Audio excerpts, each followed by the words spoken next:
మార్చి కొంచెం టైటిల్ ఏమో black and white, మీరేమో కలర్ఫుల్ కనిపిస్తున్నారు. అది ముందంతా బ్లాక్ అండ్ వైట్ వేసేవాడిని అండి. మొత్తం నా ఇంట్లో బ్లాక్ వైటే ఒక పెద్ద ర్యాక్ ఉంటుంది, 20-30 షర్ట్లు ఉంటాయి. సో సరే ఒకసారి కలర్ఫుల్గా ఒక డెబ్యూ ఫిల్మ్లో ఫీల్ అవుతున్నాను. సో అందుకే ఓకే. సో జీబ్రా టైటిల్ చాలా బాగా పెట్టారు. యాక్చువల్లీ బ్లాక్ మనీకి వైట్ మనీకి మెటాఫర్గా చాలా నీట్గా పెట్టారు, బాగుంది. Thank you sir. Okay. So చెప్పండి, అంటే ఏంటి జీబ్రా అనే సినిమా దేని గురించి, అసలు what is this world of zebra? మీరేమో బ్లాక్ హార్స్ అంటున్నారు, ఈ జీబ్రా ఎక్కడి నుంచి వచ్చింది? అంటే జీబ్రా అనేది మీరు అన్నట్టు metaphor of black money white మనీకి మెటఫర్ అండి. అలాగే చెస్ బోర్డ్లో black and white, black horse white horse. Actually black horse white horse black money white మనీకి రెఫరెన్స్ కింద, అంటే తను ఒక మనలో ఉన్న షేడ్స్ని కూడా స్పెక్ట్రమ్, ప్రతి ఒళ్ళలో బ్లాక్ వైట్ ఉంటుంది, అలాగే గ్రే కూడా ఉంటుంది. అందుకే లోగో గ్రేలో ఉంటుంది, లోగో గ్రేలో ఉంటుంది, జీబ్రా అని పెట్టాడు. So everything included in that. Cinema ending వరకు ఎవడు బ్లాక్ ఎవడు వైటో తెలీదు, ఎవడు మంచివాడు ఎవడు చెడ్డాడో తెలీదు, గ్రే క్యారెక్టర్స్ ఉంటాయి. ఇవన్నీ మిక్స్లో దే థాట్. సో ఏంటి అసలు, అంటే బ్యాంకింగ్ ఫ్రాడ్స్ మీద సినిమా, లేకపోతే ఏంటి, how do you view it? ఒక ప్రొటాగనిస్టులు ప్రాపర్ కమర్షియల్ సినిమా కింద కూడా కనపడుతుంది. ఈ బ్లాక్ అండ్ వైట్ అంటే అసలు ఎలా తీసుకుంటున్నారు?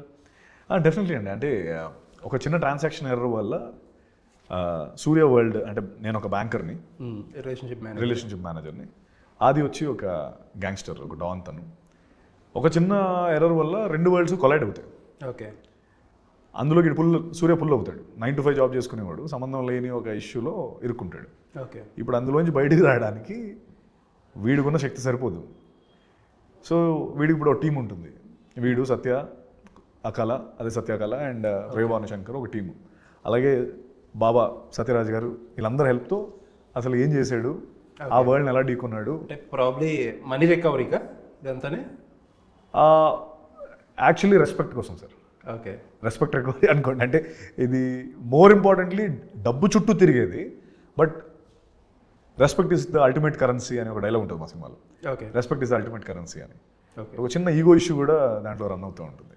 ఓకే. సో ఇప్పుడు ఆద్యంతం వీళ్ళు చేసేది ఏంటి, ఆ ట్విస్ట్ ఏంటి, వీళ్ళు చేసే ప్రాసెస్ ఏంటి, అది ఫన్ క్రియేట్ అవుతూ ఉంటుంది, టెన్షన్ వస్తూ ఉంటుంది. అండ్ ధనా వరల్డ్ వచ్చి కంప్లీట్లీ ఒక గ్యాంగ్స్టర్ వరల్డ్, దాంట్లో సునీల్ గారు ఉంటారు.